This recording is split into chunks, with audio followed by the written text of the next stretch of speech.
অনেকের ধারণা মেয়েরাই নাকি ভর্তাটা অনেক বেশি পছন্দ করে, এটা কিন্তু একদমই ভুল ধারণা। ছেলেরাও কিন্তু ভর্তা খেতে ভীষণ রকমের পছন্দ করে। তাই তো আমি ভর্তা বানানোর সাথে সাথেই কিন্তু আমার ভাইটা ভর্তা ভাত খেতে বসে গিয়েছিল। আর আজকে আমি একদম ঝামেলা ছাড়া, মানে একবারেই মানে কোনো রকম ঝামেলা ছাড়াই আমি খুবই সহজে আমি ভর্তাটা বানিয়ে ফেলবো। মানে 4 রকমের ভর্তা বানাবো, খুবই সহজ, মানে কোনো ঝামেলা নাই। চাইলে আপনারাও এভাবে কিন্তু ঝামেলা ছাড়া ভর্তা বানাতে পারেন। তো আমি কিন্তু ভর্তা বানানোর জন্য অনেকগুলো মরিচ পেঁয়াজ এখানে নিয়ে নিয়েছি। আর আমার মা তো পাশ দিয়ে কচু কাটছিল। আর এই তো ভর্তাটা এখন ভর্তার জন্য এখন সব কিছু আমি টেলে নিচ্ছি, একদম হালকাভাবে টেলে নিব। তো ছোটো চুলাটা ধরালাম এই জন্য, যেহেতু আমার বেশি সময় লাগবে না, আমার বড় চুলাটা ধরাতে মানে একটু ঝামেলা হয়ে যায়, তাই আমি ছোটো চুলাটা ধরিয়ে ঝটফট করে ফেললাম।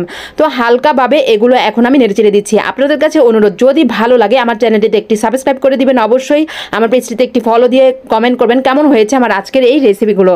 তো আমি কিন্তু অনেক মজার রেসিপি নিয়ে আসি, চাইলে দেখে আসতে পারেন। প্রথমে কিন্তু আমি লাল শুটকির ভর্তাটা বানাবো, এই জন্য আমি প্রথমে শুকনা মরিচ আর এখানে একটু রসুন নিয়েছি, নিয়ে ভালো করে বেটে শুটকিটা টেলে নিয়েছিলাম, সেটা দিয়ে দিলাম।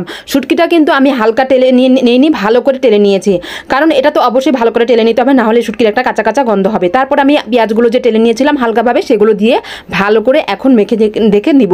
পেঁয়াজগুলো একটু আস্তে আস্তে রাখবো, যাতে এই শুটকির ভর্তাটা অনেক বেশি ভালো লাগে। এটা রেসিপি আমি অনেকবার দিয়েছি। যাই হোক, লাল শুটকির ভর্তাটা হয়ে গিয়েছে। তারপর আমি এখন আমাদের কাঁঠালের বিচির ভর্তাটা বানাবো।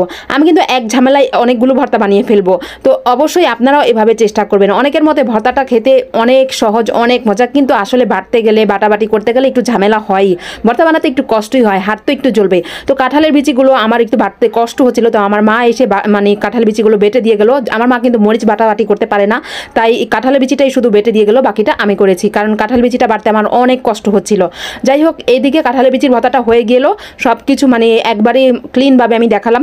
তো সেমভাবে আমি কিন্তু কালো জিরা ভর্তাটাও বানিয়েছি, মানে সব কিছু বাটাবাটি করে, শুকনো মরিচ পেঁয়াজ রসুন সব কিছু বাটাবাটি করে আমি লবণ দিয়ে বাস উঠিয়ে নিচ্ছি। আমার কালো জিরা ভর্তায় আমার কখনো সরিষা তেলের প্রয়োজন পড়ে না, এমনিতে অনেক মজা হয়। তারপর ডাল ভর্তা বানালাম। চাইলে কিন্তু আমি আরও অনেক রকমের ভর্তা বানাতে পারতাম, বাট আমার আর সময় নেই, তাই এই কয়েকটা ভর্তাই আমি বানালাম।